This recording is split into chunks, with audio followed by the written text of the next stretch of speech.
வந்து பெரிய பட்ஜெட்டில் அல்லு அர்ஜுன் வச்சு எடுத்துகிட்டு இருக்காரு. லோகேஷ் கனகராஜ் வந்து திடீர்னு உள்ளே நுழைஞ்சு இவர் படம் முதல்ல வருமா அந்த படம் முதல்ல வருமாங்கிற ஒரு டவுட்லாம் இருக்குது. அப்போ அவங்க என்ன பிளான் பண்ணி வச்சுருக்காரு அல்லு அர்ஜுனுங்கிறது தெரியாது. கமலை விட ரஜினிக்கு அதிக சம்பளம்லாம் சொல்கிறாங்க. ஏன்னா கமல் தயாரிப்பு ரெட் ஜெயண்ட்டு அதில் ரொம்ப முக்கியமான ஒரு ரோல் உள்ளே வராங்க. அதில் கமல் பேரே வராதுங்கிற அளவுக்கு சொல்கிறாங்க. கமல் தயாரித்தா கூட தயாரிப்புங்கிற இடத்துல ராஜ்கமல் வராது, ரெட் ஜெயண்ட் தான் வருங்கிற அளவுக்குலாம் சொல்கிறாங்க. எல்லா கடவுளையும் கும்பிடுற ஒரு ஊர் இந்த கடவுளை மட்டும் ஒதுக்கி வைப்பதற்கு என்ன காரணம் அப்படிங்கிற மாதிரிலாம் ஒரு இன்ட்ரெஸ்டிங் லைன் அதுக்குள்ளே இருக்குது. சிவகார்த்திகேயன் அதுக்குள்ளே வராருங்கும்போது கட்டாயமாக அதில் கமர்ஷியல் எலிமெண்ட்லாம் நிறையா இருக்கும்.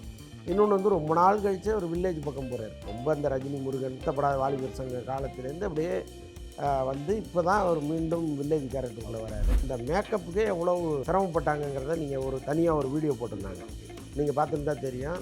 இந்த ப்ராஸ்தட்டிக் மேக்கப்பா, ஸோ அதை வந்து ரெடி பண்ணி அதை பக்காவாக போட்டு எல்லாமே ரெடியான பிறகு அதை ஒரு வீடியோவாக எடுத்து கமலஹாசனுக்கு அனுப்பியிருக்காங்க. கமல் பார்த்துட்டு கொண்டாடிட்டாராம். சார் வணக்கம். சார் வணக்கம் சார். இந்த வாரம் நிறைய படங்களை எதிர்பார்த்தோம். உங்களுக்கு பிடிச்ச படமாக என்ன படம் அமைஞ்சது அப்படின்றத இந்த வாரத்தில் தெளிவாக தெரிஞ்சுக்கலாம். அது இல்லாமல் ரீரிலீஸ் படத்துக்கான ஒரு மோகம் இன்னும் வந்து குறையல அப்படின்றது தான். ஏன்னா நிறைய புது படங்களை நம்ம எதிர்பார்த்தோம், அந்த படங்கள் வந்து நமக்கு சரிவர கிடைக்கல. பட் நம்ம தாய் கிழவி கூட எதிர்பார்த்தோம், அதுவும் அடுத்த வாரம் தான் போஸ்ட்போன் பண்ணி அடுத்த வாரம் விட்றேன் அப்படின்ட்டாங்க. இப்போ இந்த துணிவு படத்துக்கும் ரீரிலீஸ் மறுபடியும் இந்த கில்லிக்கான ஒரு வைப்பு, இதை பற்றி கொஞ்சம் சொல்லுங்கள். ஆமாம், ஏற்கனவே வந்து கில்லி ரிலீஸ் பண்ணி ஆமாம் ஒரு பெரிய கலெக்ஷனை பார்த்தாரு தயாரிப்பாளர் ஏஎம் ரத்னம். இப்போ மீண்டும் இறக்குறாங்க. என்னென்னா படம் கிடையாது.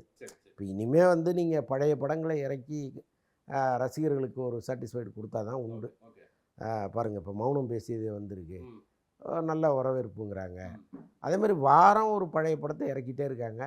இனிமேல் இந்த புது படங்களுக்கான மரியாதையை விட பழைய படங்களுக்கான மரியாதை தான் ரொம்ப நிறையா வரும் போல இருக்குது.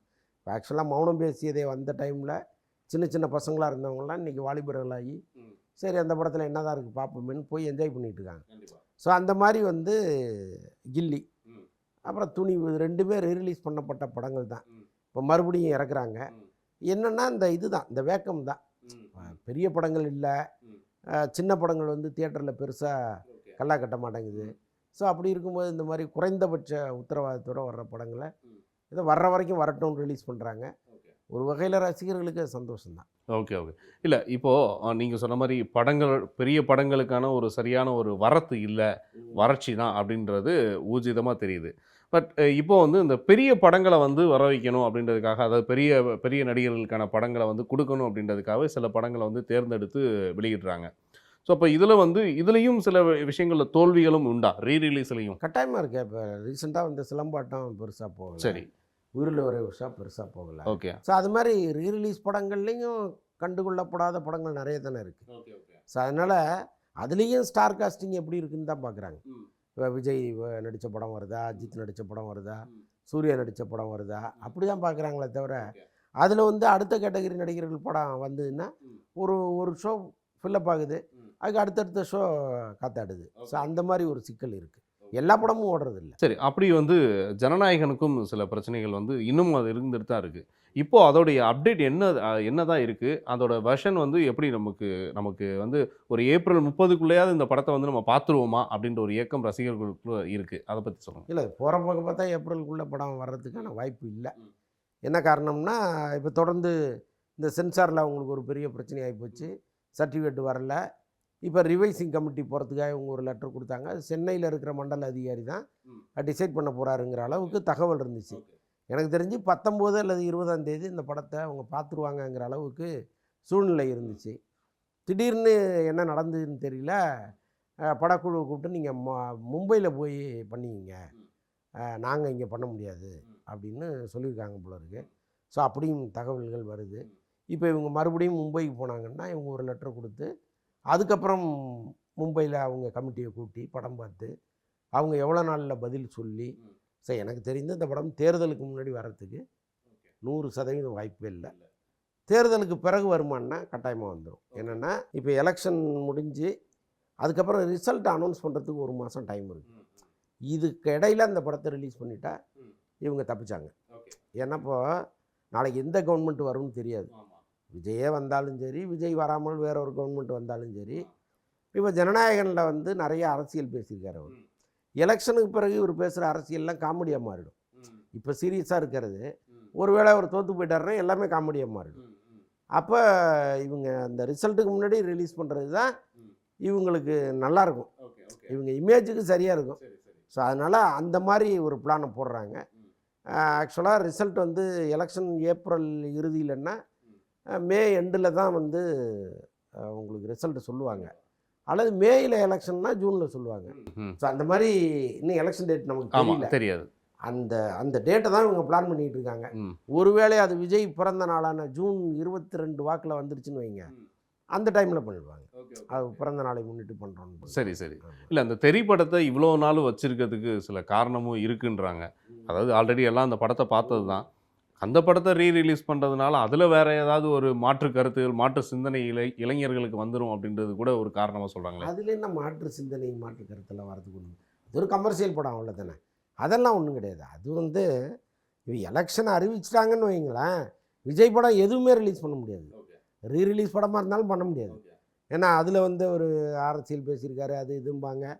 இல்லைனா யாராவது ஒரு நீதிமன்றத்துக்கு போய் இந்த படத்தை இது தியேட்டரில் அனுமதிக்காதீங்க, இவர் வந்து ஒரு அரசியல் தலைவராக இருக்கார், படத்தில் இவர் சொல்கிற கருத்து வந்து மக்களுக்கு வேறு தாட்ஸை உருவாக்கும், அதனால் வேண்டாம் அப்படின்னு யாராவது கோர்ட்டுக்கு போனாங்கன்னா தேர்தல் ஆணையம் என்ன சொல்லும், இந்த படத்தை பாருங்கள், ஒரு குழு அமைச்சு பாருங்கள், அது சரியாக இருக்கிற பட்சத்தில் ரிலீஸ் பண்ணுங்கன்னு சொல்லுவோம். ஓகே, அவ்வளோ பிரச்சனை இருக்குது ரீரிலீஸ் படத்துக்கு. சரி, தெரி கண்டிப்பாக வருமா வராதா சார்? தெரி கட்டாயமாக வருதுங்க, February 27 வருங்கிற மாதிரி சொல்கிறாங்க. ஏன்னா நிறைய பேர் வந்து அந்த டைமில் புது படங்கள்லாம் வந்தது, சின்ன பட்ஜெட் படங்கள்லாம். அதனால் தயவுசெய்து இப்போதைக்கு வேணாம் சார், கொஞ்சம் நாட்கள் கடந்து கூட பண்ணிக்கோங்க அப்படின்றது ஒரு கருத்து நம்ம பேசியிருந்தோம். இதை தாண்டி திருப்பியும் அந்த தெரி வருது, அதுவும் வர்ற டைமில் இன்னும் கொஞ்சம் சில படங்கள்லாம் வருது. இப்போ தாய் கிழவி படங்கள் கூட அடுத்த வாரம் வரப்போகுது.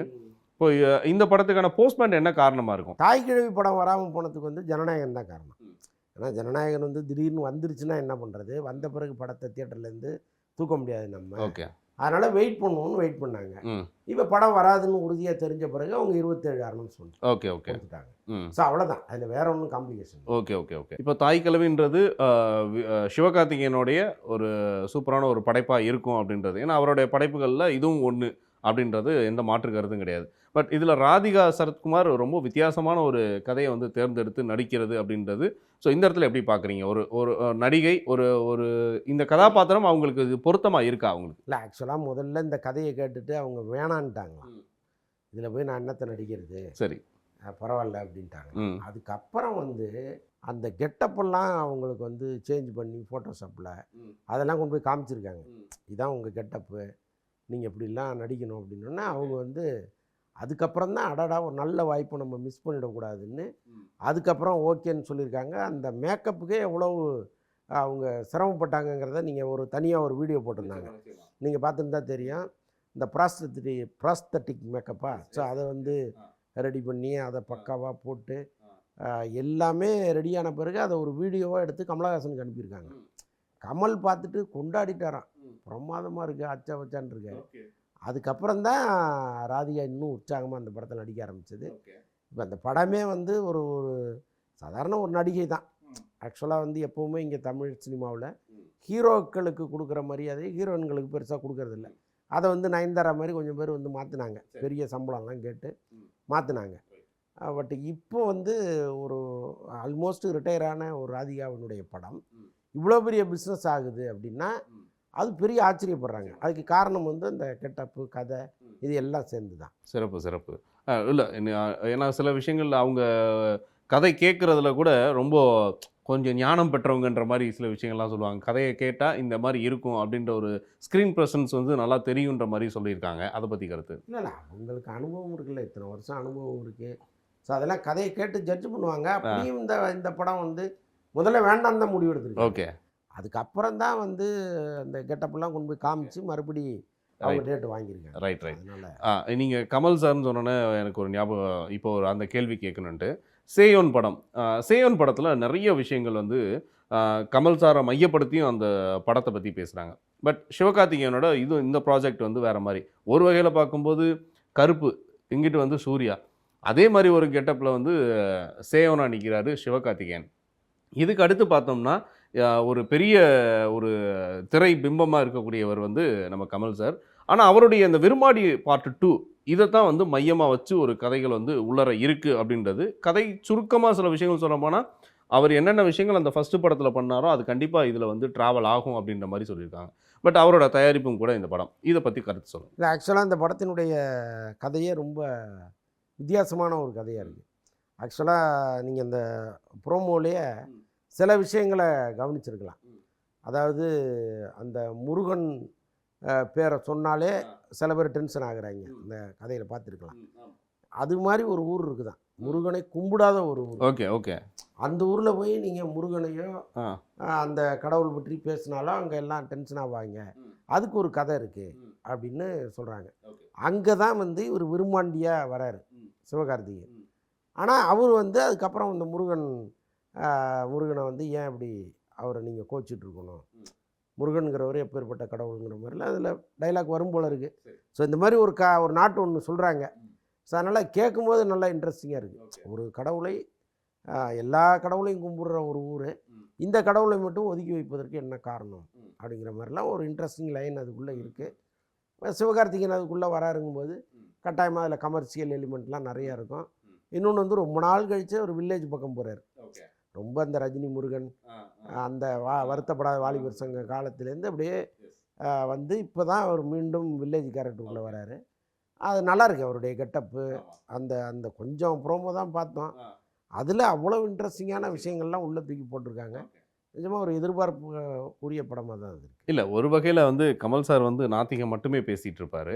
பட் இந்த ஸ்டோரி வந்து அவருக்கு கனெக்ட் ஆகக்கூடிய ஒரு காரணம் எதுவாக இருக்கும்? இல்லைங்க, ஒரு கடவுள் இல்லைன்னு சொல்லி, கடவுள் இருந்தால் நல்லாயிருக்குங்கிறாரு, அவ்வளோதானே.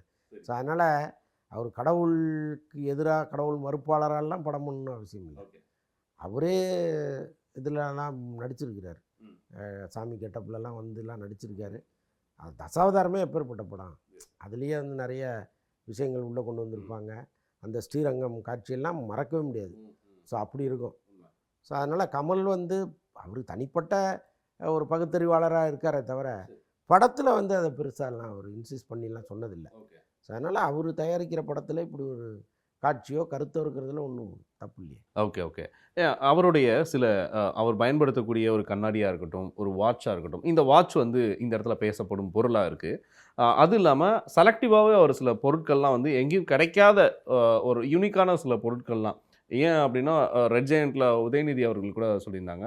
ஒரு கன் வந்து கேட்டிருந்தப்போ, ஐ திங்க் இந்த படத்தில் விக்ரம்க்கு ஒரு கன்று கேட்டப்போ கூட அது கூட செலக்டிவாக இவர்கிட்ட இருந்து அது கிடச்சது அப்படின்ற மாதிரி. ஸோ இந்த மாதிரி ஒரு கலெக்ஷன்ஸ்லாம் வந்து இன்னும் நிறைய விஷயங்கள் வச்சுருக்கிறாரு. இதை பற்றி உங்களோட கருத்து? இல்லை, சில பேர் அது பிரியப்பட்டு பண்ணுவாங்க. ஒவ்வொருத்தருக்கும் ஒரு கலெக்ஷன் இருக்கும். சில பேர் ஸ்டாம்பு, சில பேர் இந்த மாதிரி பலவிதமான நாணயங்கள் அப்படிலாம் பண்ணுவாங்க.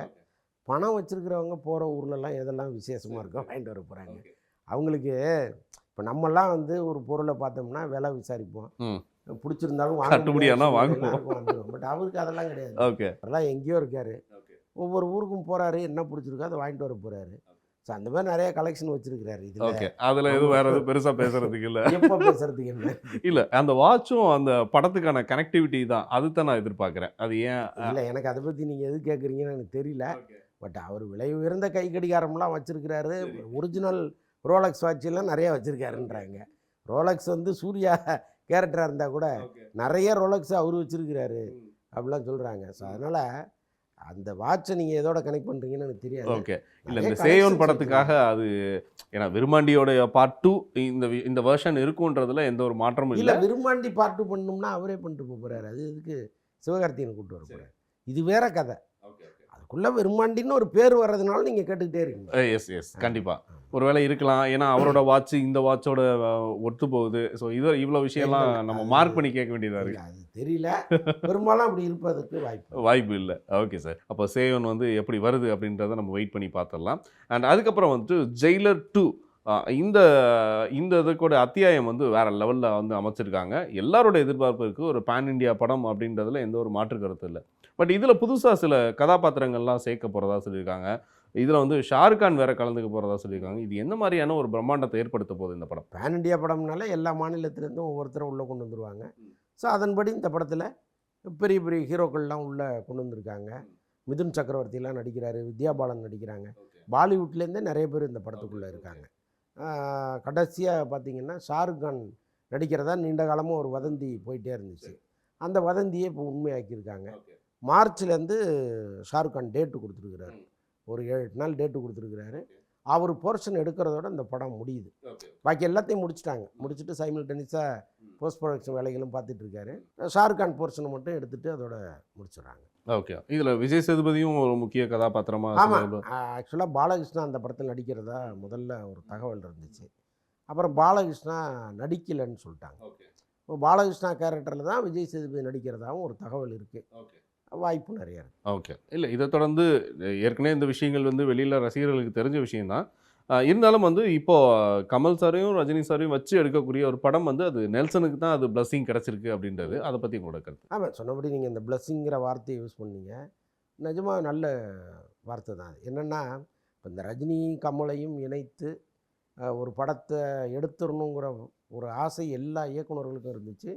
பெரிய இயக்குனர்களுக்கே இருந்துச்சு. சங்கர் மாதிரி பெரிய இயக்குனர், மணிரத்னம் மாதிரி பெரிய இயக்குனருக்கே அந்த ஆசை இருந்துச்சு. ஆனால் ஒரு கட்டத்தில் அவங்களுக்கு கிடைக்காத அந்த பெரிய வாய்ப்பு வந்து நெல்சனுக்கு கிடச்சிருச்சு. நெல்சனை பொறுத்தளவுக்கு சினிமாவில் என்ன அதிகபட்சம் ஒரு 4 படம் பண்ணியிருப்பாரா, அவருக்கு கிடச்சிருக்கு பாருங்கள். அது ஒரு பெரிய கிஃப்ட்டு தானே நீங்கள் சொன்ன மாதிரி. இப்போ அதில் வந்து கமலை விட ரஜினிக்கு அதிக சம்பளம்லாம் சொல்கிறாங்க. ஏன்னா கமல் தயாரிப்பு, ரெட் ஜெயிண்ட்டு அதில் ரொம்ப முக்கியமான ஒரு ரோல் உள்ளே வராங்க. அதில் கமல் பேரே வராதுங்கிற அளவுக்கு சொல்கிறாங்க. கமல் தயாரித்தா கூட தயாரிப்புங்கிற இடத்துல ராஜ்கமல் வராது, ரெட் ஜெயின் தான் வருங்கிற அளவுக்குலாம் சொல்கிறாங்க. பட் என்ன இருந்தாலும் அதில் வந்து அவரும் ஒன் ஆஃப் த ப்ரொப்ரைட்டர் தான். ஸோ அப்படி ஒரு இதில் தான் அந்த தயாரிப்பு போகுது. அப்படி இருந்தும் அவர் தன்னுடைய சம்பளத்தை விட ரஜினிக்கு அதிகமாக கொடுக்குறதெல்லாம் தகவல்கள் வருது. பட் அந்த படமே வந்து ரொம்ப ஒரு சுவாரஸ்யமான ஒரு படம். வெறும் ஆக்ஷனும் ரத்தமும் இல்லாமல் நல்லா அதுக்குள்ளே வந்து ஒரு கலகலப்பான ஒரு கதை இருக்குது. காமெடி நிறையா இருக்குன்னு சொல்கிறாங்க. Okay okay. நெல்சனுக்கு வந்து பிளாக் காமெடின்னு ஒன்று. S S. ஸோ அந்த மாதிரி காமெடிகள் படத்தில் நிறையா இருக்குது. அங்கங்கே நிறைய ஆக்ஷனையும் வச்சுருக்காங்க அப்படின்னு சொல்கிறாங்க. ஸோ அதான் 2 பேரும் சேர்ந்து வரதே பெரிய விஷயம். அதில் வந்து பிடிச்ச மாதிரி வரணுங்கிறதுக்கான எல்லா விஷயங்களையும் நெல்சன் பண்ணிக்கிட்டே இருக்கார். ஏன்னா இன்றைக்கி உள்ள யங்ஸ்டர்ஸோட சில பல்ஸ் வந்து அவர்கிட்ட நல்லாவே இருக்குது. ஸோ நிறைய விஷயங்கள் நம்ம லொலு சபா பார்க்குற மாதிரி ஸோ ஸ்பான்டனியஸாக சில விஷயங்கள்லாம் அந்த டீம்கிட்ட கிடைக்குன்றதுல எந்த ஒரு மாற்று கருத்தும் கிடையாது. ஸோ அப்போ நல்ல ஒரு சிறப்பான படம் வரப்போகுது அப்படின்றத எதிர்பார்க்கலாம். அண்ட் அதை தொடர்ந்து வந்து பார்த்தீங்கன்னா sir, Allu Arjun and Lokesh Kanagaraj, so இந்த காம்போடைய அப்டேட் என்னவா இருக்குது? இன்னும் அதுக்கான ஷூட்டிங் அவர் போகலை. அவருடைய படம் வந்து அவர் நடித்த படம் அருண் மாதேஸ்வரன் டைரக்ஷனில் டிசி, அந்த படத்தோட ஷூட்டிங் இன்னும் முடியல. ஸோ அதை முடிச்சுட்டு தான் ஒரு அல்லு அர்ஜுன் படத்துக்கு போகிறார். போனாருன்னா ஒரு 1 இயர் கழிச்சு தான் திரும்ப இங்கே வராரு, தமிழ் சினிமாவுக்கு வரார். அதுக்கு முன் ஃபுல்லாக அல்லு அர்ஜுன் படம் தான் பண்ணுறாங்க. இதை முடிச்சுட்டு அதுக்கப்புறம் அட்லி படத்தை அவர் தொடர்றதா சொல்கிறாங்க. ஸோ அது மாதிரி அது ஏதோ ஒரு காம்ப்ளிகேஷனான ஒரு ஏரியாவாக இருக்குது. ஏன்னா அட்லி வந்து பெரிய பட்ஜெட்டில் அல்லு அர்ஜுனை வச்சு எடுத்துகிட்டு இருக்காரு. லோகேஷ் கனகராஜ் வந்து திடீர்னு உள்ளே நுழைஞ்சு இவர் படம் முதல்ல வருமா, அந்த படம் முதல்ல வருமாங்கிற ஒரு டவுட்லாம் இருக்குது. ஓகே. அப்போ அவங்க என்ன பிளான் பண்ணி வச்சுருக்காரு அல்லு அர்ஜுனுங்கிறது தெரியாது, போக தான் தெரியும். பட்டு லோகேஷ் சொன்ன கதையை அவருக்கு ரொம்ப பிடிச்சி போய் அவராக இவரை கூப்பிட்டாருன்னு சொல்கிறாங்க. ஆக்சுவலாக என்றைக்கோ அல்லு அர்ஜுனுக்கு ஒரு கதை சொல்லியிருக்கிறாரு. அந்த கதை பிடிச்சி போய் இப்போ நமக்கு ஒரு கேப் இருக்குது, இந்த படத்தை முடிச்சிடலான்னு அவரே லோகேஷை இன்வைட் பண்ணுறதா சொல்கிறாங்க. சரி சரி. ஸோ அதனால் அது என்னன்னு பார்ப்போம். ஷூட்டிங் ஆரம்பிக்கல. Okay okay okay. இல்லை, நீங்கள் இப்போது அல்லு அர்ஜுன் மேட்டர் சொன்னோன்னே ஒரு விஷயம், ஏன்னா அவருடைய ரசிகர்கள் கூட அது கூட்டத்தில் இறந்த ஒரு விஷயத்துக்காகவும், அதுக்கப்புறம் வந்து இப்போ வரையும் தாவைக்கா கூட்டத்தில் நடந்த ஒரு இழப்பு, இதை மையப்படுத்தி தான் நிறைய விஷயங்கள் பேசிகிட்டு இருக்காங்க. கடைசியாக வந்து ஒரு இளைஞர் வடநாட்டுக்காரர் இறந்துட்டார் அப்படின்ற ஒரு தகவலும் தெரிஞ்சது. ஆனால் அதுக்கு ஏதோ உதவிகள் கூட செஞ்சுருக்கதா தகவல் சொல்லியிருக்காங்க. இதை பற்றி உங்களுக்கு கருத்து?